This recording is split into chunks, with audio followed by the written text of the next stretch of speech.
really doubling down. You know, the budget's tight. Okay, we're We'll ready add to go. more next year. Listen to you, crowd out there. Okay, ready?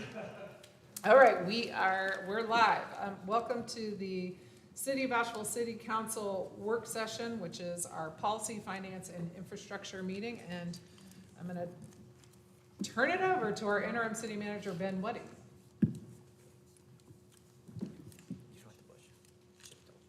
I don't have to push, so I learned. Thank you, Mayor, members of council. Again, appreciate the opportunity to be the interim city manager and looking forward to DK starting. This will be our only city council work session and meeting without our new manager. And with that, I'm going to turn it over to Jay Dundas, who is going to walk us through the policy, finance, and infrastructure agenda. So thank you again. Thank you, Ben. Good afternoon, Mayor, members of council. Jade Dundas, Assistant City Manager. Today, we have 4 items on the agenda. The first item is the approval of the meeting minutes from last PFI meeting. Move to approve the minutes from the last PFI meeting? Second. All right, we have a motion and a second. All those in favor, please say aye. Aye. Any opposed? Thank you. And then the second item on the agenda is the year-end audit report. And I'm going to turn this over to Tony McDowell for that presentation.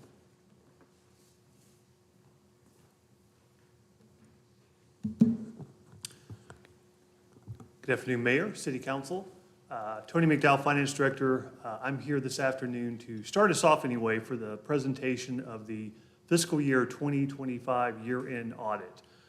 We also have with us this afternoon our external audit team from Cherry Becker. We actually have the lead of the team, Dan Garrity here, and he's going to do the bulk of the presentation today. But I'm going to start off with a few introductory slides, go over some key takeaways, then turn it over to Dan. He's going to run through the audit report, and then I'll come back at the end with some next steps. But before I start into the presentation, I do just want to say a few thank yous to the team that's worked on the audit this year. Again, Dan and the team at Cherry Becker, this is the 3rd year that we've worked with Dan and his team on the audit. And I think, as you all know, I've been around for a while now. I think it's 27 years, and we've worked with a lot of auditors over our time period. And Dan and his team are some of the best, if not the best, group of auditors that we've worked with in my career. So thank you, Dan, for the work you all do. And then I also want to thank Becky Ogles, our Assistant Finance Director, who, if we didn't have Becky on our team, our audit wouldn't be done at this point. Becky, like I said, is our Assistant Finance Director. She not only fulfills that role and does an amazing job, she also managed this audit process and was the lead on that for the 3rd or 4th year in a row.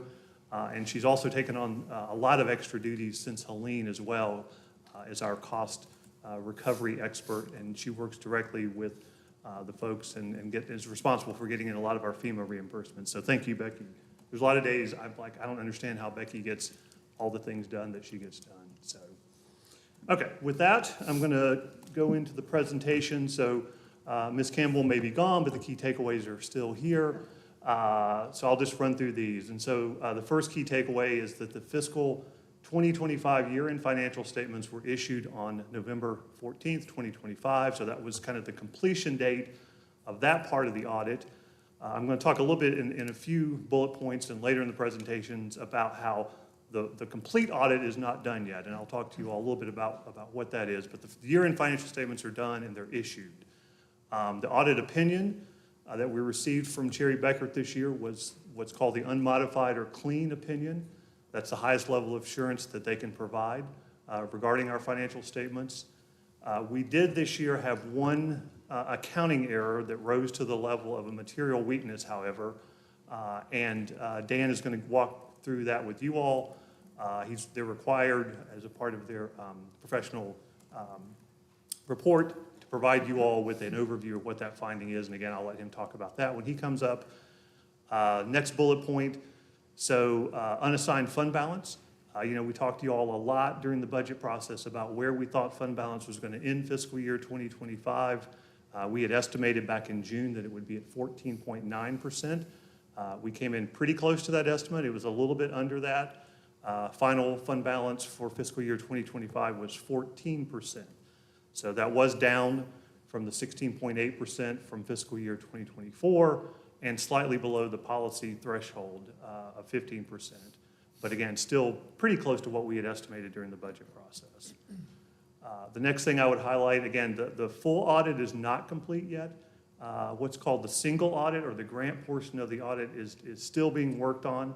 And the reason it's not complete yet has nothing to do with the city or our work efforts. It has to do with the information that Dan and his team need from the federal government to complete that audit. They rely on some compliance information, and that information just came out from the federal government the week of Thanksgiving. So the information is out now.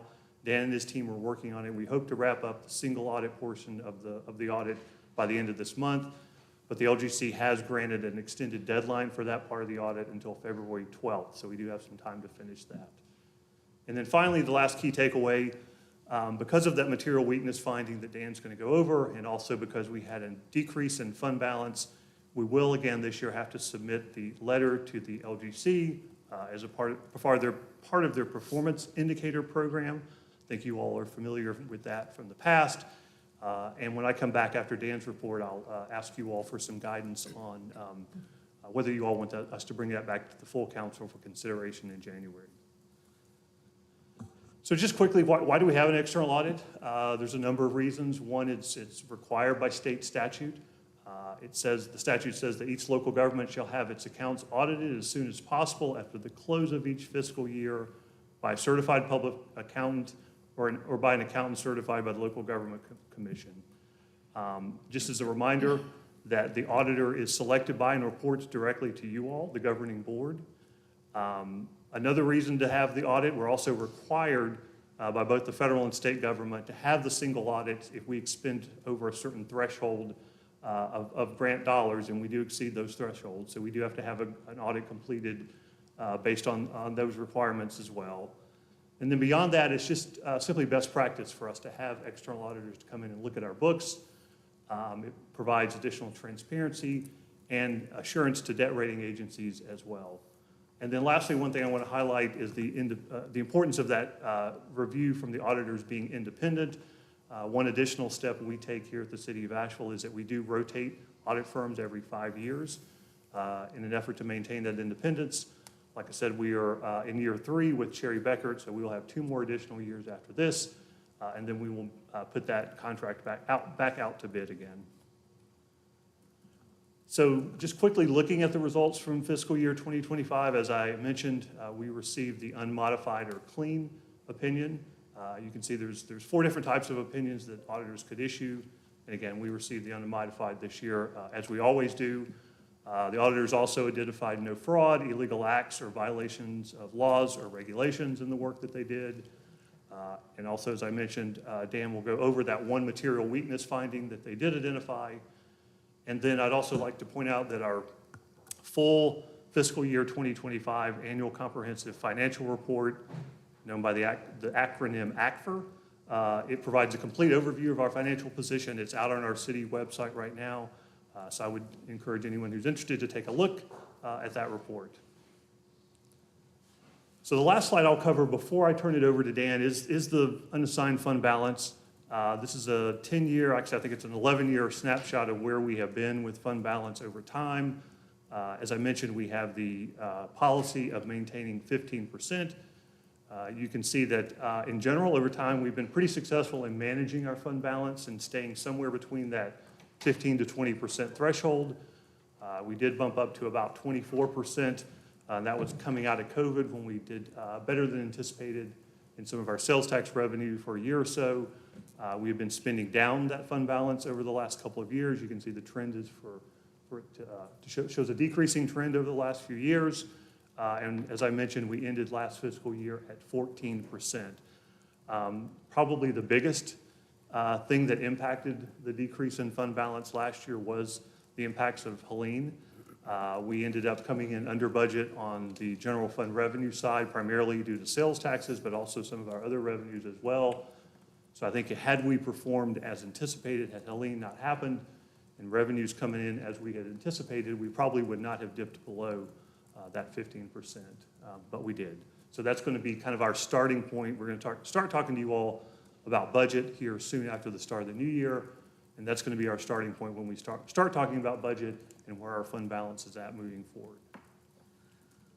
So with that, I'm going to turn it over to Dan, and then I'll be happy to come back I'm going to come back after his report and be happy to answer any questions at that point.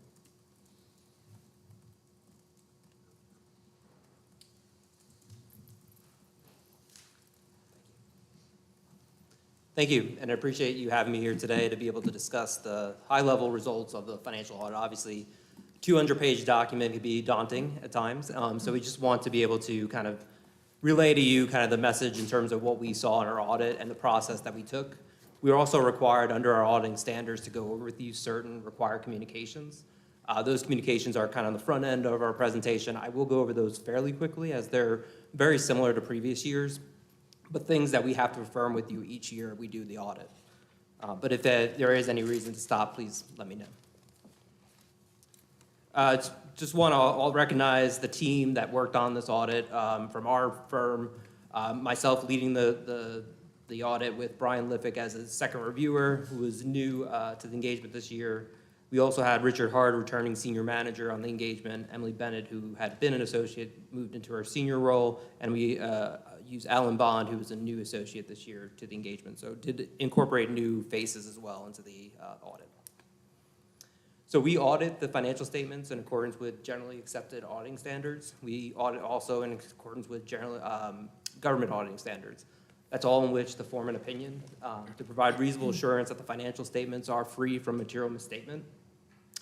We also do our audit in accordance with uniform grant guidance and state single audit compliance as it relates to the federal and state grant testing that we complete. And as Tony mentioned, that it was issued pretty much the day before Thanksgiving. Usually this is issued in May each year.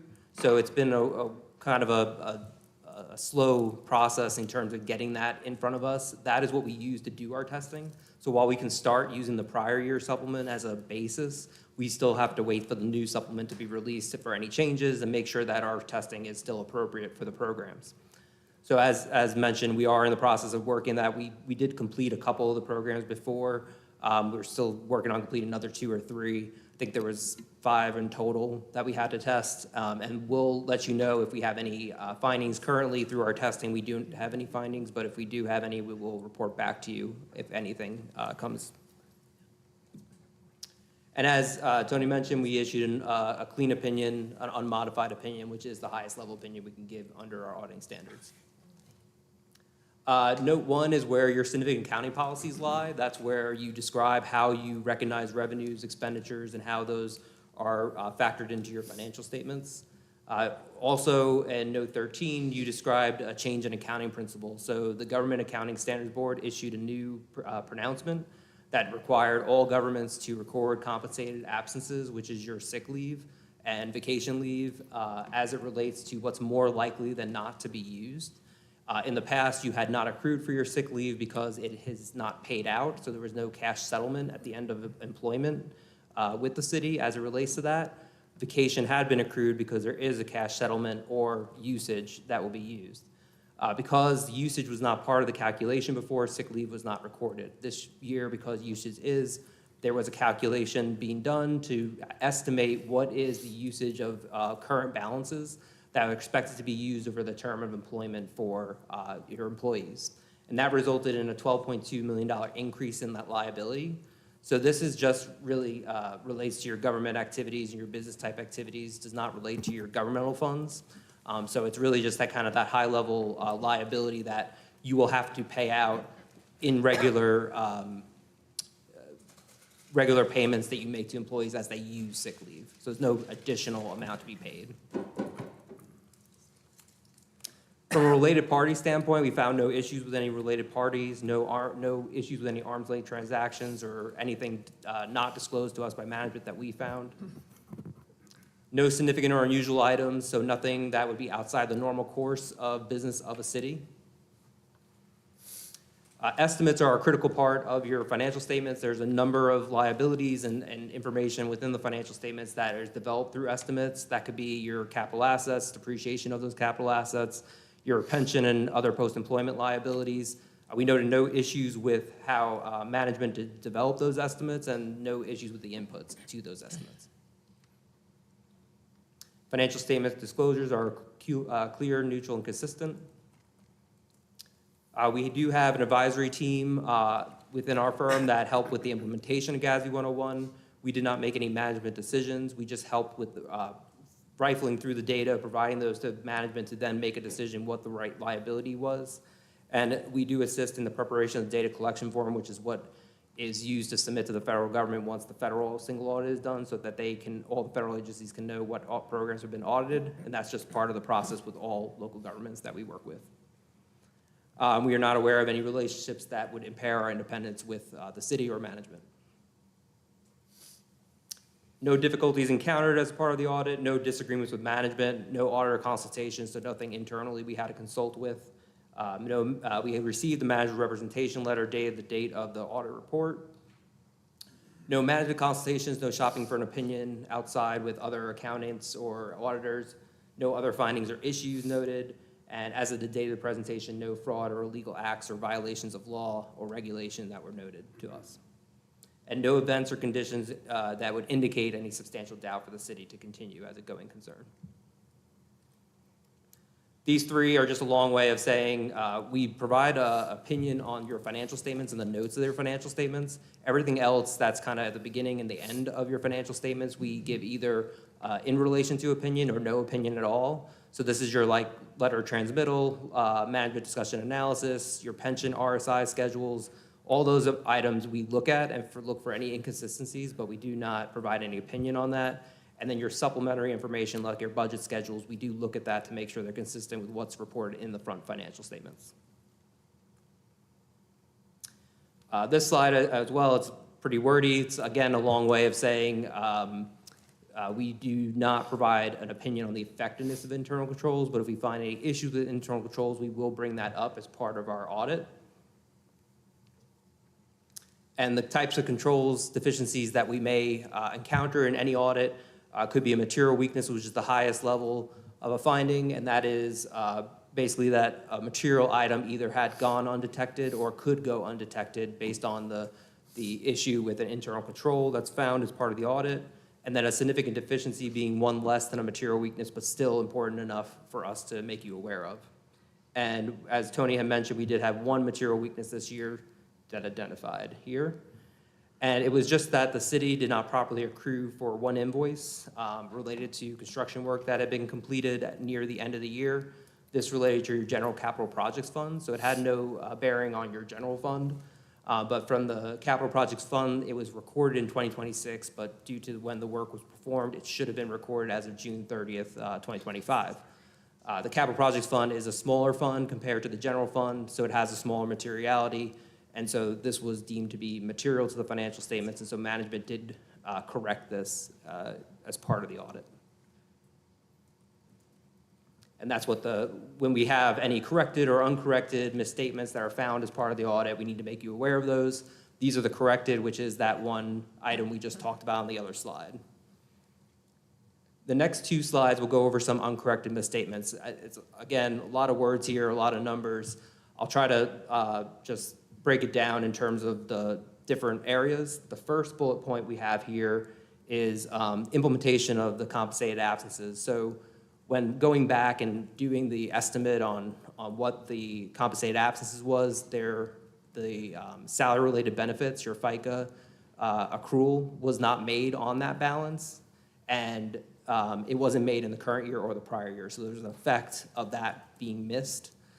That did not misstate the financial statements by a material amount, and it was already done and through a review process when this was found. So rather than go back and change the financial statements for this, management wanted to pass on this, and we agree with management's assertion that this would not materially misstate the financial statements. And the second one here is another similar in terms of when it was found later in the process. All of these were really found later in the process and why it was not corrected. Otherwise, if it was found earlier, it would have been corrected in the one financial statement we reviewed first.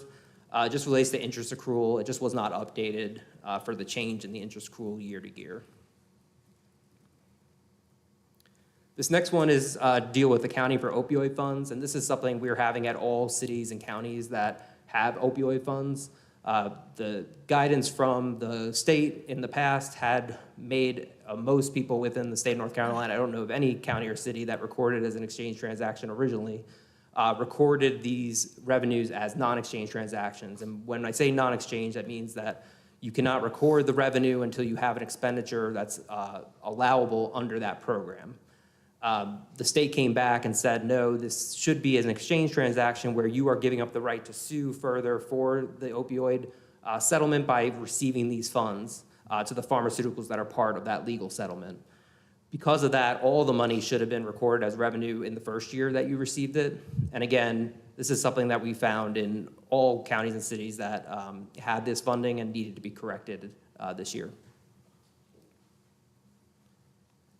The second bullet point on this one just has to do with revenue being reported in the correct year as it relates to repayment of loans. Loans were shown as revenue but should have been offset by a deferred inflow account. So the revenue was overstated this year by that amount. But all in all, it's not that, it's really just a timing difference of between revenue being recognized now or the next year. And the same thing with the federal transit grant. It was just a federal transit grant that we found that needed to be accrued as revenue and a receivable at year end, but wasn't. It has been recorded as revenue in 2026, and it was not material enough to go back and adjust the prior year.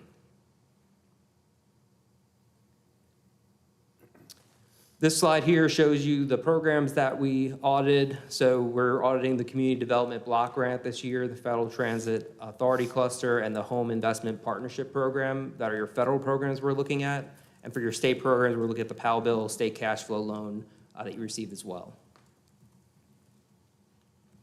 New standards that will be applicable to the city next year are GASB 103 and 104. Not a whole lot changing here, just a little bit of presentation in terms of your management discussion analysis and how that looks, and then also presentation of how the operating income statement looks for your business type activities. And then 104 will change just a little bit in terms of your capital assets and how assets are held for resale are presented in the financials. From LGC performance indicators, budget tax levy was not, general fund did not have more than 3% that was uncollected. Effective pre-audit process, avoid pervasive budget violations, no late debt service payments or covenant violations, no statutory violations, but for the one material weakness, you will have to respond within 60 days of this meeting to the LGC as you have in the past years. So with that, I'll open it up if anyone has any questions about anything. And I'm sorry, I'm just, one other thing, just to thank also Tony and Becky for their team. I mean, obviously, this audit begins in April and ends now, so throughout the whole process, they're working with us to answer our questions. We have a lot of questions for them to go through these things, make sure we have everything right, and I do appreciate all the time they spend in getting us the things we need in time to be able to deliver this to you today.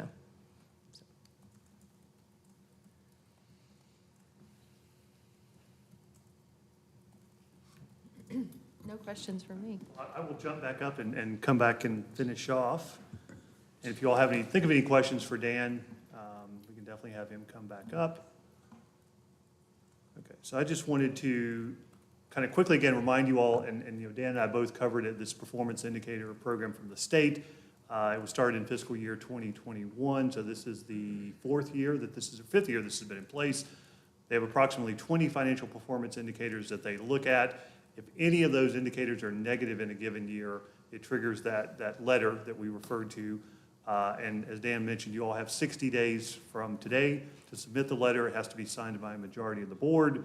And like we mentioned, we will have to provide one this year. I did just want to take a moment. I think last year we put this letter on a council consent agenda.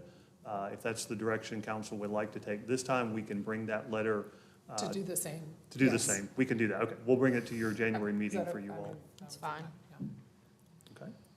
All right, and then again, next steps, all materials from today are available on the city's website. We will prepare that letter and bring it back to you all for your signature at your first meeting in January. As Dan mentioned, the federal government has released those required compliance supplement information that's needed. They're hard at work on completing the single audit. We'll provide that report to you all when it's complete. If there's any findings, we'll definitely let you all know about that. And in just a few short months, the preliminary work will begin on the fiscal year 2026 audit. And obviously, we'll be back before you all very soon to start talking about the fiscal year 2027 budget as well. So I won't go through all the key takeaways again. Happy to answer any questions that you all might have.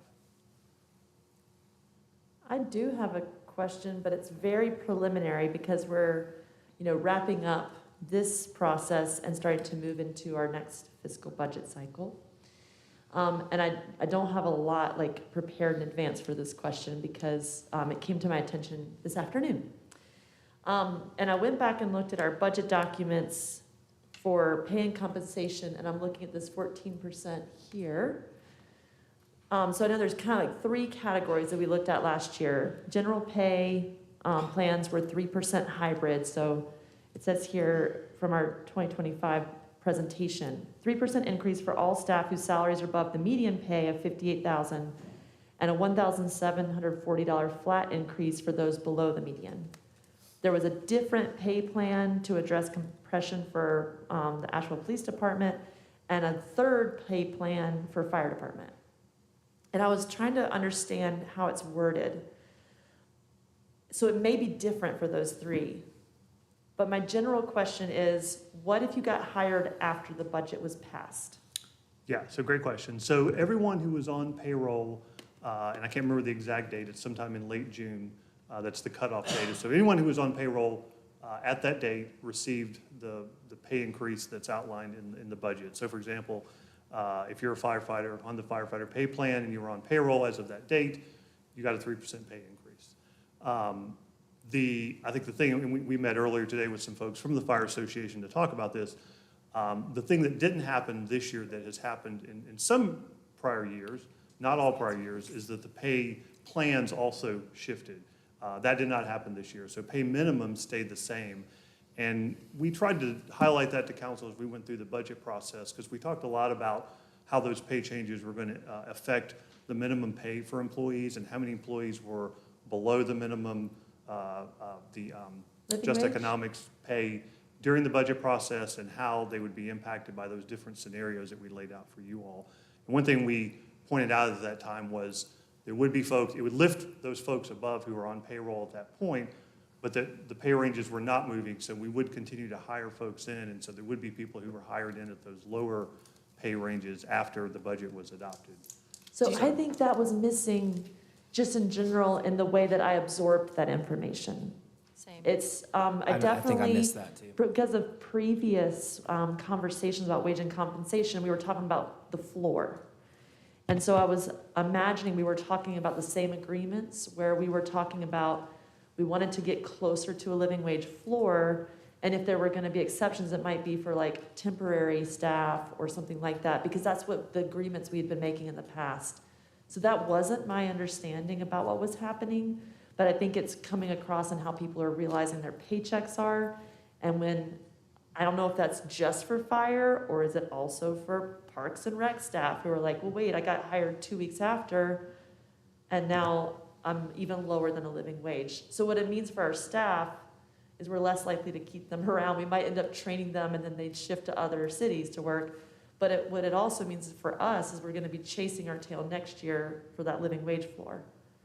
So that is helpful information. I just don't think it's what I understood we were adopting in last year's budget. So is one of the issues, I imagine, if you hired somebody and they're already here 9 months and they got the 3%, but then we elevated the floor of that position, the person who just started is now making the same amount. Yes, Yes, okay, and so I- do we know how, so I appreciate that problem, but do we know how many people, I know fire's been very communicative with all of us, and so we know there's 13 recruits in fire that this affected. Do we know across the city how many other positions it would have affected? So I think it depends on how we define it. I think if we're saying everyone who got hired since then should be hired in at a 3% higher rate than they would have been hired otherwise, then we can certainly go back and do that Yeah, analysis I to don't determine. know. I mean, obviously for recruits in fire, they're coming in at the very bottom. Right. So I don't know if you would have the same challenge with someone who's already coming in more of a lateral position. And so that's already a negotiated wage. Yeah, we can certainly go back and provide you all with some numbers, and we could break it down and say, all right, if we just wanted to increase the fire pay plan or those new hires by 3%, what would be the fiscal impact of that? Well, If to we wanted- be If we fair, wanted to though. extend it to all employees or Or- fire and or police, at we the- could give you all a variety of scenarios. Sorry about that. No, no, I don't, I feel like every year when we pass a budget, there's some ramification from an HR perspective that we don't fully appreciate during the budget process, just because apparently HR is more complicated than one would think. I mean, at first blush, it would seem that it would just be those positions where someone came in at an entry level. But that could be wrong. Yeah, we can pull the information. I mean, basically, existing employees received the minimum pay increase, the grades didn't change.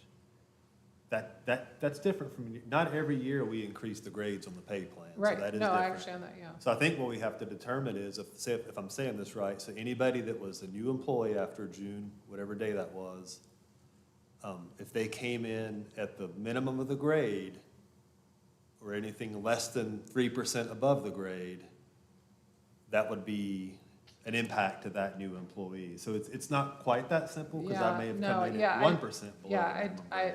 Yeah, it's kind of like, But you know. it would span all city departments, not just fire, so. Right. Well, and it doesn't, I see the problem because you're saying like, you're coming in at the entry level of this position, we're just gonna add 3% because there was a 3% pay increase, but we didn't change the pay grades. Right. You know, it's like, I mean, my husband's a teacher, there's a 25-step pay grade for all teachers. If all teachers got a 3% increase, but the pay grades didn't change, that year, anybody who comes in is gonna be at the pay grade base. Which- That's what, yes. yeah, so, Which in some ways helps us avoid compression. I understand And that, we get yeah, some because you separation could based have on somebody that was tenure. at Yes. base who, Right. well, we've been doing raises every year, so hopefully somebody got a raise, at least if they've been here a year, but, I guess for me, it was just that I was similarly maybe confused more on a policy level. I was thinking we're raising the floor. This is getting very operational grades and things, and I don't, sometimes, you you thought we were know. raising the pay grade. Right. I mean, I'm just thinking, you know, it's okay, because I understand what you're saying too, but I do think I was under a different impression, and that might just be the way I was understanding it, but. And I just looked around to see if Emily was here. She's not. And I don't want to speak for HR, but I think one of the reasons they decided not to I move know, the and pay that's what I'm saying, ranges like, this we're year is making that we'd heard policy from level. employees, if you move the pay range every year and I get a 3% pay increase, then folks are still at the bottom of the pay range. No, So and folks I wanted to think see every year when progression, we so. do a COLA plus some percentage, we're not changing a pay grade unless you all are doing a study, you come to us and tell us, include money in this to do adjustments to pay grades, which we've done also. But not every year. We have done it Correct. periodically. So it is a different act and it's a different funding requirement. And that's confusing. It will also change my questioning through the budget process, because part of the equation has been, here's how many people we are working to pull into like a living wage, and then we are knowingly gonna leave behind new hires. So the number's off, because we knowingly hired people below the living wage. And I don't know how many that is across departments. I just know the 13 for sure that may be stuck. And I want to be able to communicate that clearly, so it'll definitely change my questioning through the budget process. And you're gonna do more than just the fire department? You'll look and see if it's otherwise? Yeah, we can look Okay. citywide and see what It the didn't occur impact to would me be. that that could happen. I was thinking these tiered Yes. ladder positions, but. I think could the probably have- question I want to know is, what is the likelihood that they're going to get the pay that that we all thought they were going to get, and when can they see that back pay on But their? we did not fund that in the budget. Yeah, So we would have to, so do you see what's happening here? So if there's 10 pay grades in a department, we didn't change the pay scale. So we We changed just the pay said, scale. everybody who's employed in the city of Asheville gets a 3% raise. But if you're an applicant who's coming to apply for the city of Asheville, we didn't change the pay structure. I kind of thought So- we did, Well, I see what the confusion is, but it's two different things to give everybody a raise and another thing to change the pay structure. So I think what Tony's So we flagging changed the pay is, structure? we did not. We But gave we everybody a can? raise. Yes. Well, we have, from time to time, not every Seems very year, not every personnel. year, we do like a big, Seems like a personnel policy, which I thought we were supposed to stay away no, from. we do. And we have done, you haven't been here during one, but we have done a study of all the wages for, you know, your public works or your fire, or whatever your category is, make sure we're competitive with other like cities. And out of those studies, usually as a result of, we need to change our pay structure and increase our pay structure. And then during the budget process, we fund that. And it's usually several $1 million to do it, including the pay raise. So I think what Tony's saying is, you did what you normally do every year, which is give everyone a pay increase. But you didn't do what you do maybe every 3, 4 years, which is change the pay structure. So if we want to change the pay structure, we don't have the money to do it right now, but Tony's offering to do some analysis to tell us what that would cost.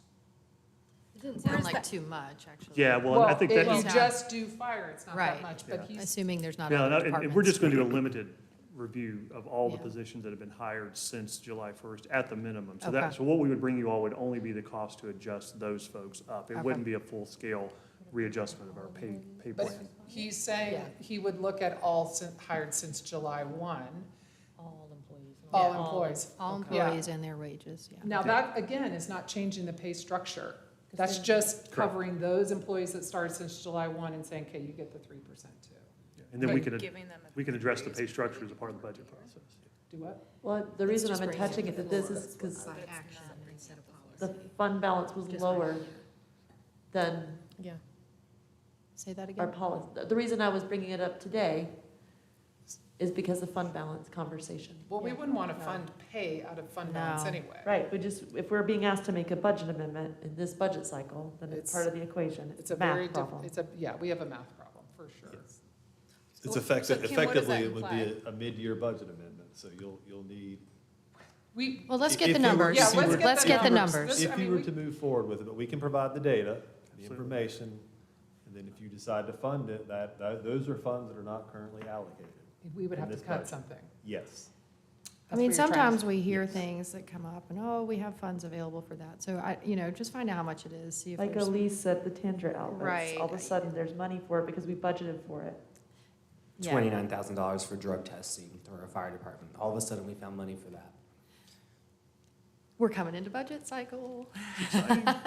No, Tony, thank you. More information will help. Yep. We'll go from there. It sounds like all the positions that have been hired since the budget was adopted will reflect, if we take any action, it needs a budget amendment. we don't know It what would that- still we don't be know if that's a 100 or raise, not Yeah. a pay scale change, and we don't know what that could look like, so, thank you. Yep. Any other questions? on the And I audit? do, I will say, in talking with Emily, our HR director, I think there's a recognition that there needs to be a rolling process for evaluating the pay of different categories of employees and making sure we're keeping up with what's a competitive wage and an appropriate wage in those categories. And that's just kind of, that's something that we should adopt as practice. Well, thank you all again. There's a glimpse of the budget season. Yeah. I'm glad we had this meeting today to answer that question because Yeah. that just came up. Yeah. I had actually just emailed you all about it too, but Yeah. good timing. Congrats on the audit. Thank you very much on the audit information. Council, we don't vote on that, so it doesn't, this is our chance to hear all about the audit, so. Good afternoon, I'm Walter Ear. I am the interim director of Capital Management Department, here to discuss a capital update on large facility investments, with the transit maintenance facility being an example of one of those. So I'm also joined here with, by Jessica Morris, Assistant Director of the Transportation Department, also helped to put together these slides. One more prequel to this. I have a lot of discussion breaks built in, so if you have a question, certainly bring it up at the time, but I've got a lot of slides, so I ask that you wait till the end of that section to ask your question. All right. Key takeaways, we'll discuss why we're talking about this, city operations grow, and then the need to have additional space for city operations, reusing existing city-owned land for those city needs, a couple locations that we're going to evaluate as part of this discussion, and then how we can plan and program capital funds to address these needs. So first, the why. City operations grow as the population grows, as we increase our organizational goals, and our space needs grow as a result. Seems obvious. An example of that is the transit maintenance facility. It's at 360 West Haywood, just outside of downtown. The 2018 Transit Master Plan projected growth from a current 33 bus fleet to 80 buses by 2028, if fully implemented. The current transit maintenance facility sits on a site that's 3.4 acres and is at capacity. We literally cannot grow because we cannot fit more buses on the site. The 2018 Transit Master Plan predicted that we would need 6.4 to 10.1 acres to accommodate that 80 bus fleet. In 2021, we did an additional operational study to assess the exact size of a maintenance facility, and then we further evaluated the needs of transit and adjusted those land needs to 6.8 to 13.9 acres. We assessed the operational cost of moving a site. If you're going to have as many trips as are taken with the bus fleet, that increases your operational cost. It's a very, very fancy version of Zillow, is effectively what we did. Operational cost being, deadhead being a measure for operational cost. Deadhead is just a non-revenue trip, an empty bus, bringing a driver to and from the station to get their relief runs. And then these costs are shown for 2040. We projected out 20 years, roughly from when the study was started. As you'd expect, the further you get away from that star, which is the transit facility, the further away you get from your main service facility, the more expensive it costs to operate that service.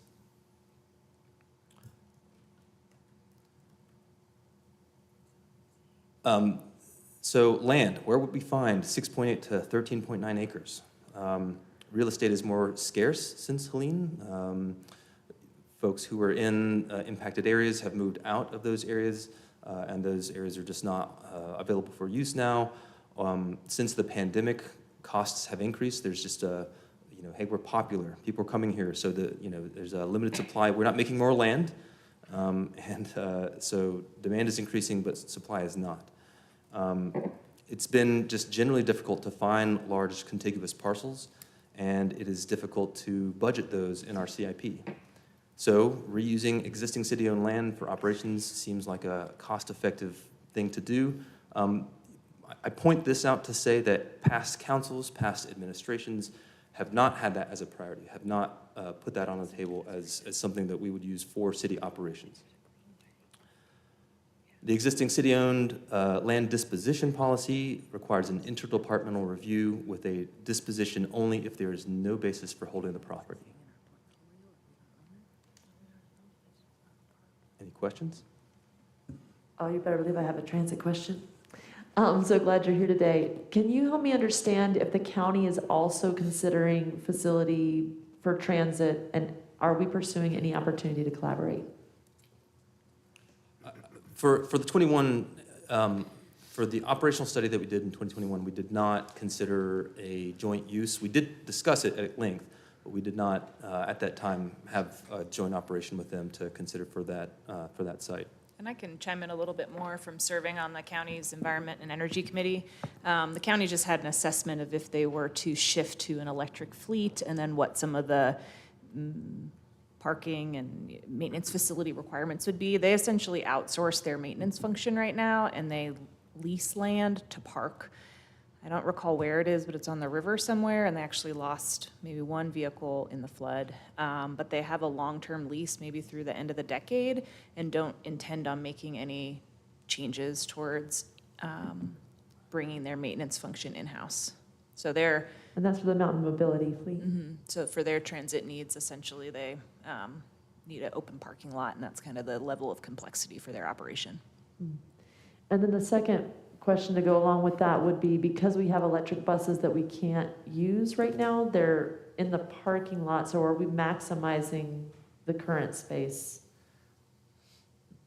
to the fullest of its capacity? We have had discussions about having a satellite location to set up for additional storage if we wanted to increase the fleet.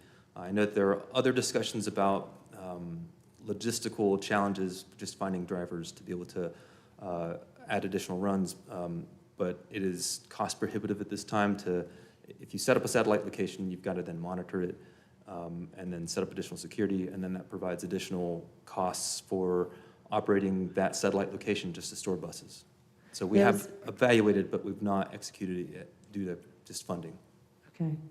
I know that I was in conversations this week about transit and electric vehicles for full-size buses in the industry.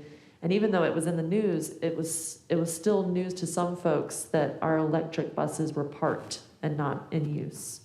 So I think that's one of the curiosities that folks had about, like, could we have more buses at our current facility if they were parked instead of the electric buses that are being stored?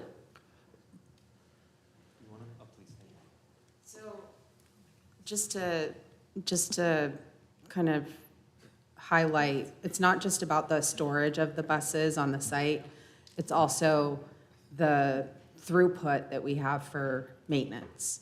And that's another big part of why we need more space.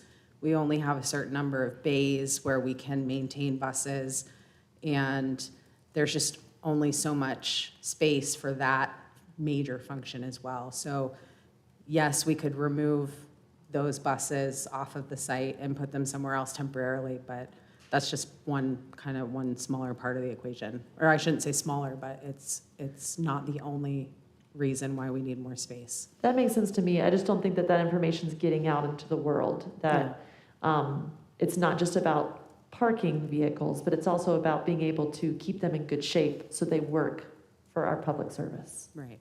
Thank Right. you. And there's just very little space too for administrative purposes, driver facilities, et cetera. So it's a lot more than just the parking of the buses on the site, but they do take up a lot of space. Thank you. I have a question on some of the assumptions, back to like slide 4.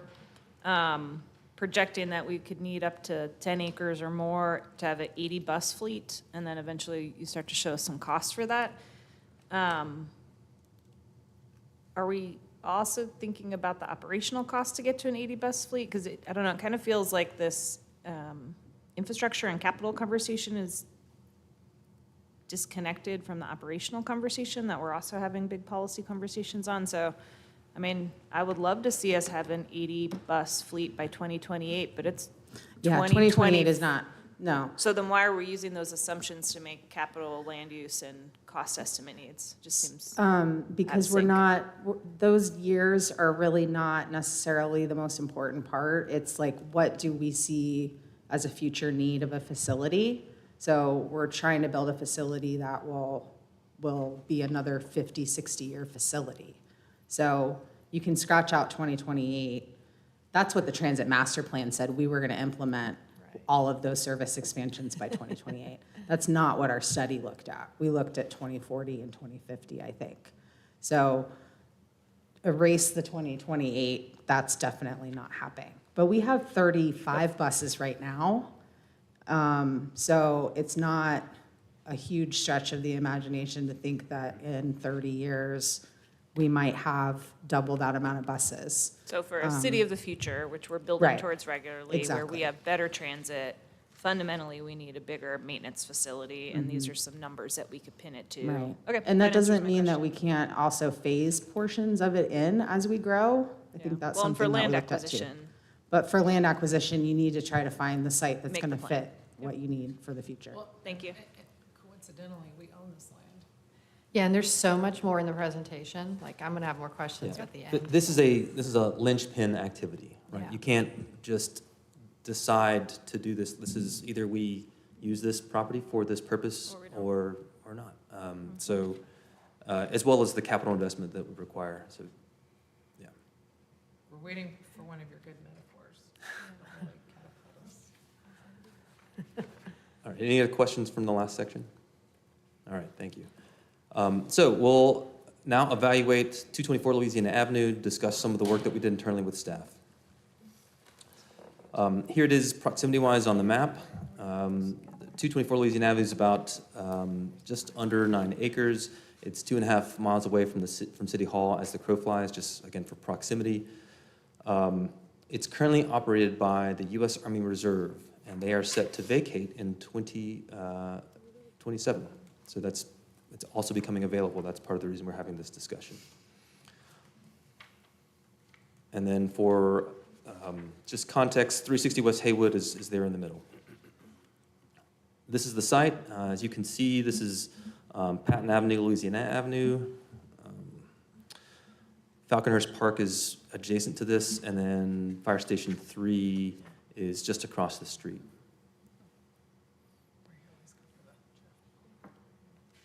Okay, so as part of the interdepartmental review, we started this right before early last year, before the storm. We did space needs assessment. We just went through that with the comprehensive facility study.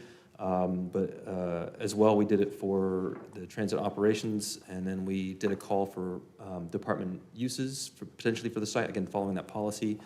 The departments that came to the table are listed here. We excluded DSD because that's an office use that doesn't necessarily need this large of a parcel.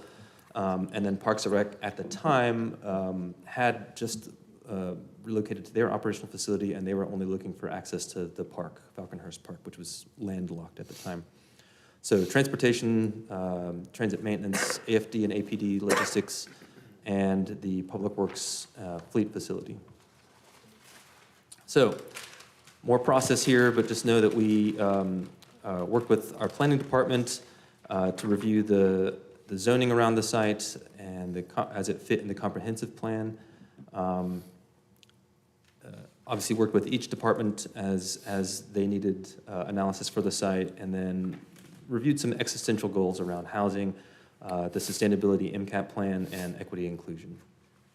And then we went to review the timeline and budgetary estimates, which we can go a little further in the later slides. So in that interdepartmental review, we developed some criteria. Part of the planning department's priorities were transitional zoning, street-facing, street interacting amenities on the Louisiana side, and then pedestrian amenities to connect Patton to Haywood. Locational goals for the city obviously are which proximity benefits the city at large and the department specific to the use. So when we do a preliminary, I'm not a planner, I'm gonna admit, but this is my summary of the conversation. So we did a zoning review. It is currently zoned institutional. And the Falconhurst Park has some greenways, and then the Smith Mill Creek Greenway is also part of some of the larger planning activities. As part of the review with planning and urban development, they requested that we include a corridor analysis. There are no current on the STIP plans for a corridor analysis, either from transportation or, I better hope, look behind me and make sure that's correct, but no transportation department or planning level reviews of the Patton Avenue corridor. So we would review just the affected corridor. And then for sustainability, just ensuring that we hit our policies for the MCAP being lead. And then in the study, we are assuming electric bus fleet, and we did allow some additional costs for charging stations and whatnot. So as we review each department and user group, I'm not going to go through each one of these, but just know that the lowest impact to the city and the lowest impact specific to transit was this site. Again, that bubble with the 3 different bubbles there, this is the lowest impact of the sites evaluated, or at least that were available. At that time, we provided that assessment in 2021 provided a cost estimate, which we've inflated, provided a cost escalator for inflation of $60 million with a potential FTA grant to help fund that. Again, for context, that larger map, this is where the site is in the context of that larger operational cost map. I just want to make sure I'm understanding this map. Is this implying that the current facility is within the green circle, and therefore the cost lost in Deadhead and like operational cost would stay X if in the green and Y within the yellow? So by moving it, there is an operational cost implication. That's correct. Okay. Yes. So, and these numbers are 2040 numbers. These were projected numbers. I did do, went back into the study, and we did ask for a number. Today, or in 2021, the number was 104,000. Right? So if you escalate over time, that many years, it's 806. So don't go to the bank with the numbers, but understand the ratio. Yes. There But will be this That a it's cost more impact. expensive if it's not downtown. Exactly. But this was the 2040 model with 80 buses. Correct. So those total dollars would theoretically be lower, but it'd be twice as much operation. Yeah. Okay, thank you. It's a good question. Thank you. All right, again, initial findings in favor of transit versus the other sides were there's an operating benefit for the city at large, just a lower relative cost, thank you. It can fit, this use can fit within our planning goals, and then there is, which we'll talk about a little bit more later, grant opportunities to fund this project. Any additional questions about this section? Okay. Thanks. All right, here's the how. Through some planning efforts, through our capital improvements program, and the grant opportunities. In 2021, we did an estimate for what is now escalated to a $60 million cost, $5 million for design, and then just under, and then $55 million for facility and equipment. We believe that there will be another grant opportunity in 26. It's been available for every year since this study was done. It was available in 25 and will be, we hope, available in Nothing's 26. going away on the Nothing. federal level. Yes. We can only assume. All right, thank you. So with an 80-20 match, this $60 million project becomes a $12 million, at least from our perspective, on a reimbursement basis project for the CIP. Is that common that the FTA funds facilities like that? They used to fund buses like this. That's what I too. was getting at. I thought so, They but used to not. pay 80% of the buses. And we now get zero. That's how we ended up with all those electric buses. All right. We all like to see a ribbon cutting. We often start a project and expect, when are we going to start construction? When is it going to be ready? When are we going to move in? And I'm here to remind everybody, whenever we can remind folks, that there's a process. And we Start weaving your ribbon. we are here. We are at year roughly -2 before we really start this process. And this is when we have land. If we need to do something large that requires acquiring land, that's a whole extra step. So, and this is that timeline applied to the larger timeline. So, if you go out and look, you can see in Citizen Times, I believe, and lots of other news sources that there's a military construction project for the Army Reserve. They're moving out to Flat Rock. Their stated completion date is 26, and then their stated move-out date is 27. We have been discussing with them that we are expecting a 27 relocation. So then the city would have a temporary occupancy, and then we'd start our grant application in the spring. Some preliminary, scoping and environmental actions just to ensure that the site meets those environmental compliance requirements. Inject capital funds, start our design, and then many years later start construction and have that ribbon cutting. Your poor brain. There's so many details. A few. I appreciate the level of work. So, again, as a summary of that, it's a $60 million project with $12 million of local match. We would see preliminary activities occurring in late 2027 with capital implementation starting in 28, and then expected completion relocation in 2034 or 35. And then the next action council would see on this is a request for a grant application next spring. Questions?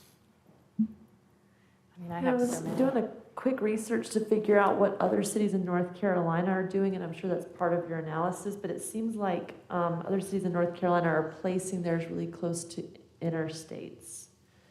So because of the I-26 connector project and Oh, gosh. making this more of a corridor that's supposed to connect with downtown, is this matching with our land use and planning goals around Patton Avenue? It could, but the construction around I-26 would be a mess for this. Well, this will be practically adjacent to I-26. Yeah.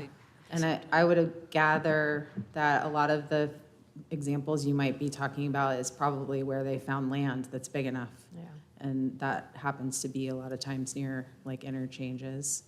So for us, having this site, it may or it may not necessarily be the highest and best use of the site, but we can't take every site and apply every goal that the city has to it. So it's like, okay, of all the sites that we have, this one would make them most sense for transit. But there's a lot of other things it could be used for. So, but we need a new garage. It's gonna take us 10 to 12 years to even get there. So we have to make a decision, are we gonna use this parcel? If not, then we need to kind of start looking for another opportunity. Right, and I definitely get that we're, looking at making an investment in the future of transit, and I'm here for that. I'm just trying to make sure that I'm doing my due diligence and asking all the questions. Like, for example, because of the I-26 connector, there will be parcels of land that are used for staging that will be available afterwards. And so are we having those conversations with DOT to be like, future locations that aren't available now may actually be the best location? Is there a way to consider a temporary solution? I'm just trying to make sure we're doing our due Right. diligence, because I want us to have a good Right. transit system that serves our people. A lot of the sites that DOT is using for staging that would be of this size are on the river, and we can't be in a flood zone with FTA funds, so that is something that we have been thinking about.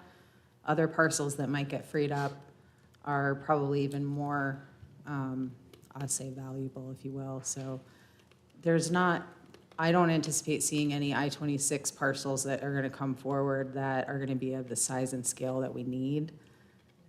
So, It's We- helpful we to are know that we're thinking. not allowed to be in the flood zone. I think that's to Right. help tell the story. yeah. I have two questions. One, you're showing us this kind of comparison between transit maintenance facility, fire police, and fleet. And am I remembering correctly that the reason we have two different maintenance facilities, one for city fleet and one for transit, is that we can't combine them? And could you remind us and the public? I might need your help, but, so when we did the 2021 feasibility study, it was at the same time or around the same time that Walter was doing the master facilities study. And I believe that in either the transit one or the master facilities, we did look at what would Combined. combining the two, public works and transit, look like. And the site size that would be needed was in the 20-plus acres, like it would make it infeasible for both of us. It's possible, but it's very complicated also from a funding perspective to have a mix of uses, yeah. transit funds And and, different funds. and public works funds, but I Okay. think it was Public more Works funds because, being what's down on Charlotte Street right now? yeah, okay. I think the bigger thing was the size that would be needed for a combined facility Okay. would make it just unreachable. Tajima Garage. I was gonna Tajima bring Garage. that The same. second question. Oh, okay. Go ahead. Another question was, in one of the things we read, a negative or a con, if you will, of moving Public Works fleet to this location is it would be separated from the fuel station, but don't the buses use the city fuel station? So are you thinking of siting a fuel station at this future site as well? Yes, yeah. Okay. So is Ingalls across the street. Yeah. And then, I forget my third question. Well, I was going to bring up the Public Works stuff too, so I'm glad you did. I actually wanted, it makes me wonder when that first, like, when we were doing the high-impact sites and we had South Charlotte Street on there, like, to me, that's such a pivotal project to, like, I don't know, some of our other initiatives and restoring that community. But I was really disappointed to hear the estimated costs of relocating and stuff. And alongside that conversation came this potential that the county also wanted to pair those services. And now we have an incoming county worker that I wonder if those conversations need rehash. My point is, I would love to see a combination, sorry, of those two things, potentially even at this site.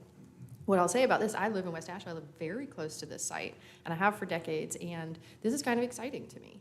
That site, I'll throw a little positivity out there, that site has been this Army facility for a long time. It feels a little bit like a dead zone, that we don't see anything there, we don't experience anything there as a community. The creek that runs through there has been in disarray and just mismanaged or left to just fester. And I know that there was talk for years of a greenway and stuff. I mean, there could be so many improvements. Access from Patton Avenue would be imperative because Louisiana could never handle it. But there's some really great reasons to do this. So I'm curious, but what I really want to know is what's the reality here? I mean, if there's a grant process in 2026, this isn't something you can just like start and abandon very easily. Like, do you need from us support to say, hey, we're looking at other things, primarily transit here, and we need you to kick this off and say, yes, we love this idea? Or is there like room for what else could be here?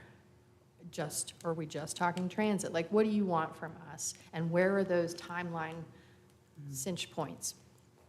Do you want me to try to answer? Okay, I'll try.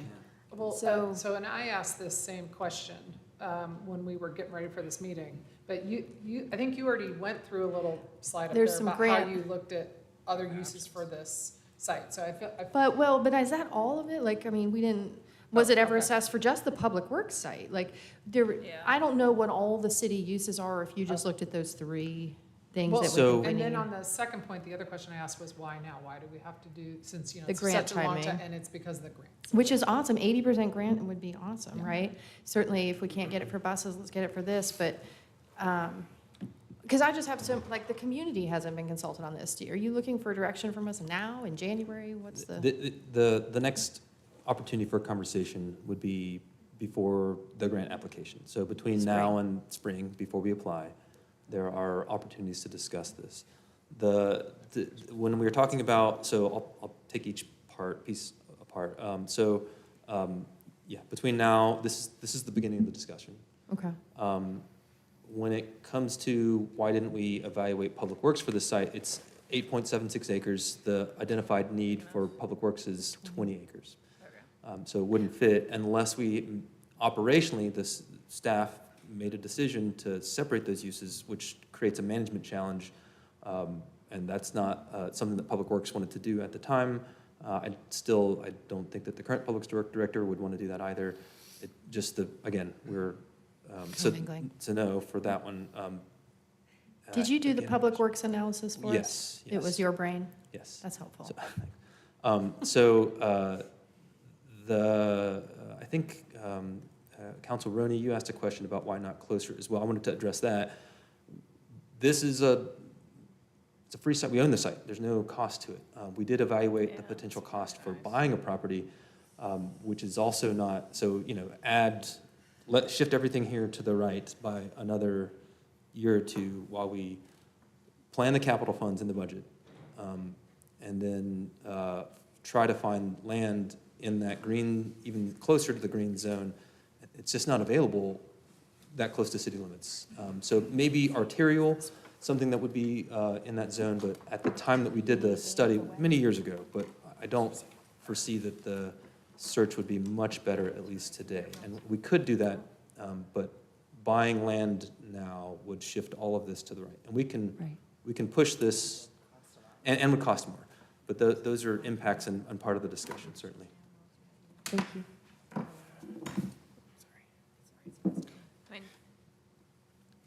Of course, I have a lot of questions, just Yeah. to make sure I'm understanding, but I I think, feel thrilled. I think because what we we're need it at the looking for facility. is any red flags, like this site is a no-go, no way. That's the kind of thing we'd like to know. If you think that it's okay for us to continue down the path, then our next step would be to start to put together a grant application. And we would come back to you for approval of, or asking you to authorize us applying for the grant application. And the grant is a competitive grant. It is available for buses, and it's called the Bus and Bus Facilities Grant. And so a lot of communities will just get buses, which we've done this grant before for buses. We've also got this grant a few years ago for bus stop improvements. This is just another application that we'd put in for a much bigger price tag, but we have to show that we have the financial commitment for the match, which is kind of part of why we're here, is to just get a sense of any red flags, anything you want us to start to work on answering over the next few months before we start putting a significant amount of staff time into an application. Traffic management comes to mind a lot in that area. Huge traffic management. It can't just be on Louisiana. It would never work, but, and I don't know if you have access. the Well, other so ways. keep in mind, this is the garage, so they're not. I know. This is not the center. This is like where they start in the morning. It's hard enough for a single yes. truck to turn on And- Louisiana, is what I yeah. mean. There's some issues. We'd have to Like probably firefight. work with DOT on some additional turn pockets. Maybe because the fire department suffers too right there. Yeah. Some kind of Might change. actually be right. Okay, so I'll think of those things that really tip off, like what I'd be concerned about. What about, I guess I didn't think to ask, did the Army not renew, or are we not renewing them? They're moving. They're So if you moving. look at the bottom of this Okay. slide, They're choosing to they renew they're building a brand-new, bigger training facility. at their in- own will. In Okay. Mills River, yeah. In Mills River, okay. And then Or Flat we, Rock, sorry. maybe you could provide us with a little information about the building. I don't know anything about it.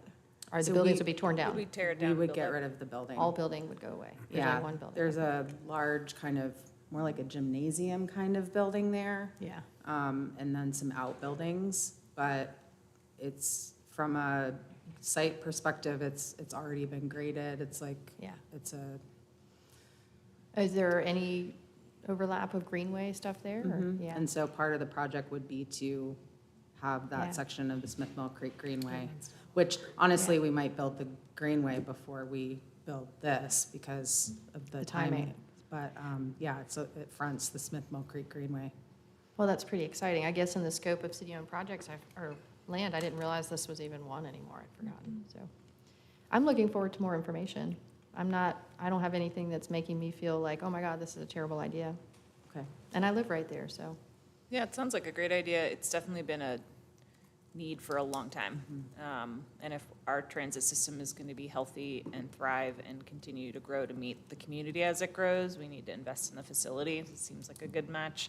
It sounds like one of the questions Sage had is when you were evaluating all the different potential facility needs, it was kind of a puzzle matchmaking on acreage and what would fit, and so that's where these three came to. So that's helpful to just understand.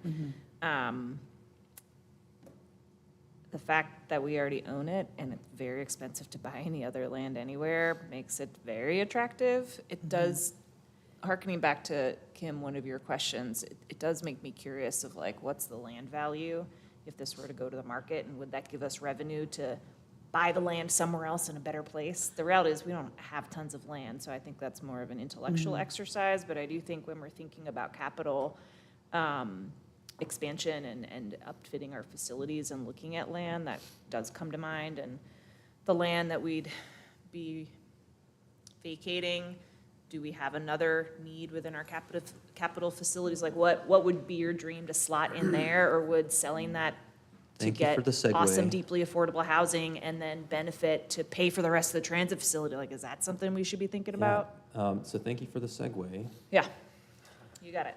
360 West Haywood Yeah. is, so we're gonna do to this site now. So 360 West Haywood, 3.39 acres. It's a mile from City Hall. Current use is transit facility, and we are recommending to retain the site so that, so this is the parcel. There's, current DOT property here and a lot of the realignment that's gonna go on with Patton Avenue. So we still have those two other uses that we talked about earlier, and I think that both of those are valid uses. I will say that one of them might be more amenable to the community, just based on noise levels, but we haven't fully evaluated it. I would say just police and fire is a quieter operation. And Walter, can then- you go back to the Sure. site?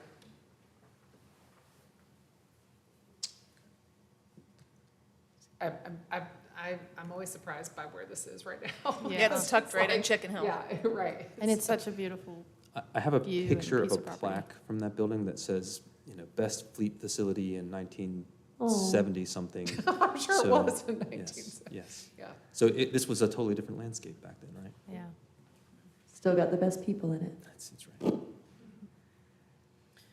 So perhaps, what's Go the ahead, I'm sorry. fire police logistics? Where is that currently, or is that an expansion of current footprint?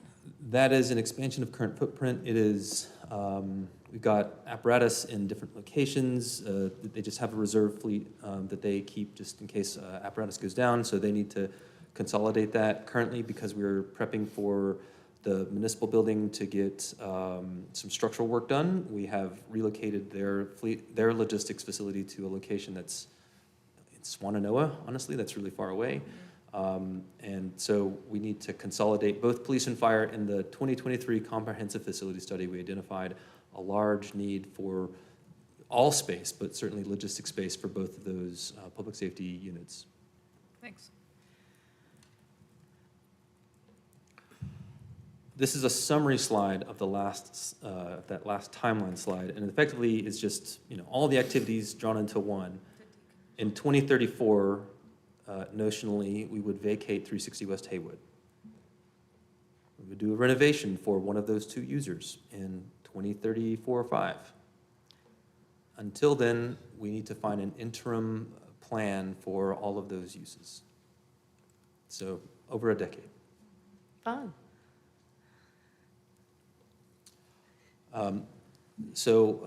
We expect that need's going to persist. It's not going to go away. We're still going to have a fleet. We're still going to have logistics for police and fire. Those needs are going to persist. This problem won't, the problem of land, we're not making more land. It's not going to get any less scarce in that 11 years. We recommend that we retain that property unless something could come available in 11 years. I've made a presentation. Realtors are probably watching this and want to trade. That's possible. Those are possibilities, but New City Hall. We'll say, make me an Hey, new offer. city- New City Hall on the Hill. Done. But today, that is our recommendation. We do not recommend, staff does not recommend. Seems a little Given premature to think about that site. Yeah. Since Yeah. what, the. But lead- holding it Yeah, makes back to sense. your, Well, holding it makes 10 sense. years.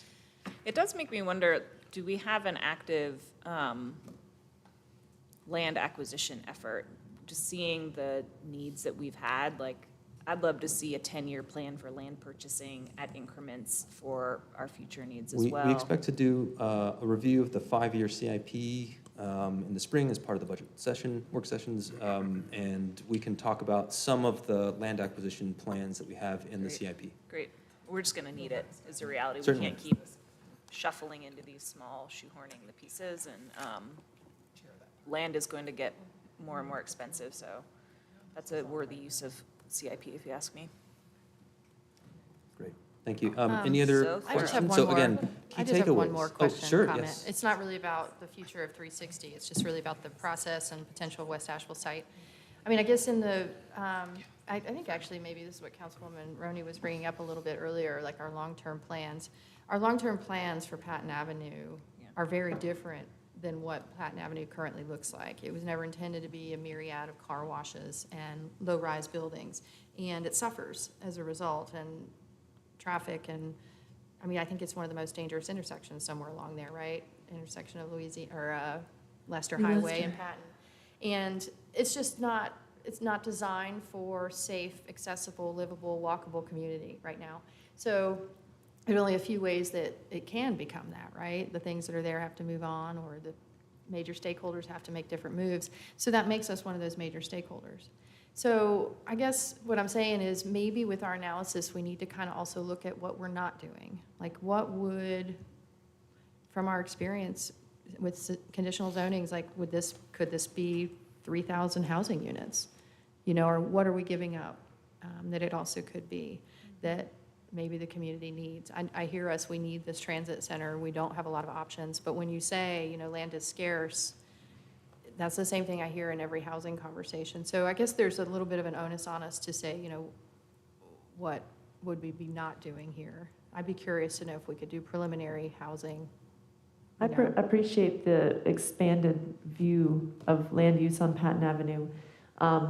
I'd be remiss in not mentioning as the council liaison to the ABC board that the ABC board has identified the Louisiana Avenue store as the first one that needs an upgrade and to move or be bigger. And the question about the Army facility was like, could it be in the back? Could it be facing Patton Avenue?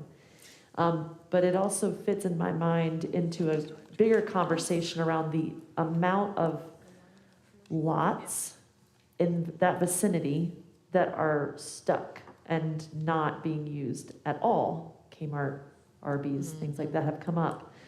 So what are some of the other levers that we can use to provide accountability that I think our community is eager for?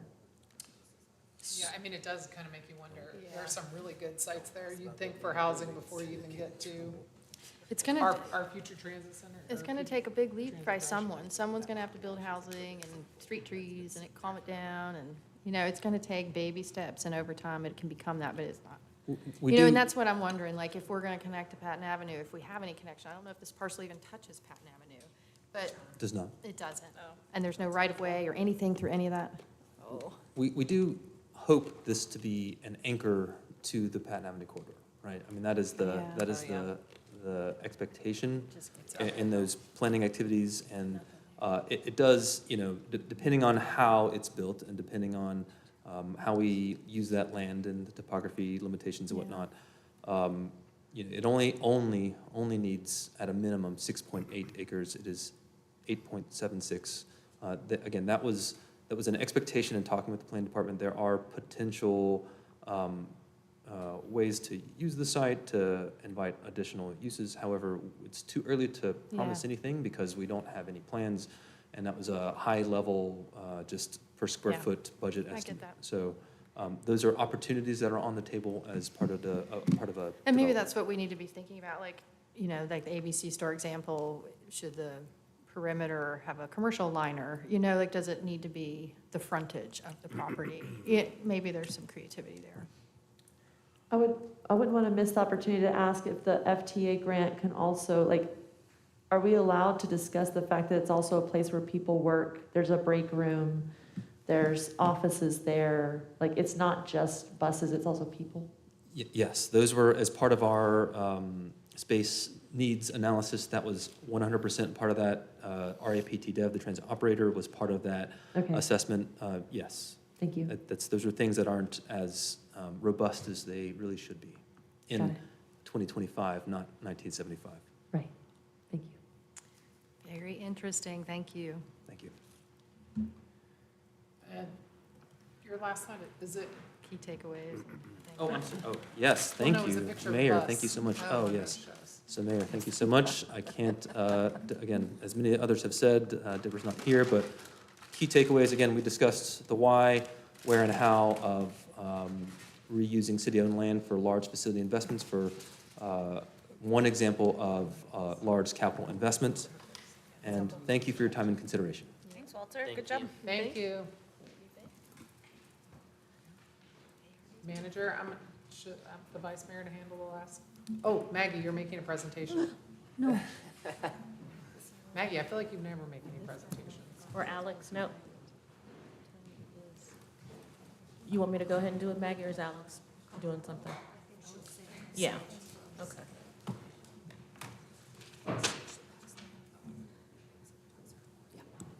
Good afternoon, members of council, mayor. Thankfully, compared to our last round of boarding commission appointments, Alex Smith, Assistant City Clerk. Compared to our last round of appointments for boards and commissions, this is relatively light for today. There is one vacancy to be considered at tonight's meeting. That's a vacancy on the Planning and Zoning Commission. Now, that board does have a requirement that anyone who is appointed does have to be a city resident. We opened up that application window from the last council meeting on November 18th through December 1st. During that period, we had one eligible application come through. We had a few reapplications, submitting more materials, things like that. Because of the truncated timeline for this advertisement window, the recommendations from the Planning and Zoning Commission remain the same as they were for the previous cycle. And to reiterate, all of the people who were previously interviewed on the November 18th, ahead of the council meeting, are still eligible for this round to be considered for appointment. So to reiterate, the recommendations from the chair was for Jonathan Anzalito, Randall Barnett, and Michael Speciale. The board recommended Michael Passant and Seth Connolly, and staff provided a recommendation for Julio Dwyer. Who did we appoint? Lindsay. Lindsay last- Brown. Lindsay. Was the previous on the November 18th. Brule, yeah. I'm not sure. If there's any questions about any of the current applications, at the council meeting tonight, we would just need direction from council about whether we want to conduct another round of interviews or if they want to just proceed with making an appointment at tonight's meeting. So council, do y'all want to discuss that now? Whether we want to interview? I will say I would prefer to just appoint this Same. evening. Same. Yeah, I'm ready to. I'm fine with that. Okay, so then this evening we'll go through the regular process and make an appointment at that time. And we'll go as we do from one end to the other. And hopefully someone will get to 4. Thank you. Thank you. That is the last item on today's policy, finance, and infrastructure agenda, so at this point, we can adjourn. Okay, thank you. Thank you. Hey, I like it when you bang that. Yes. They told me downstairs to do it.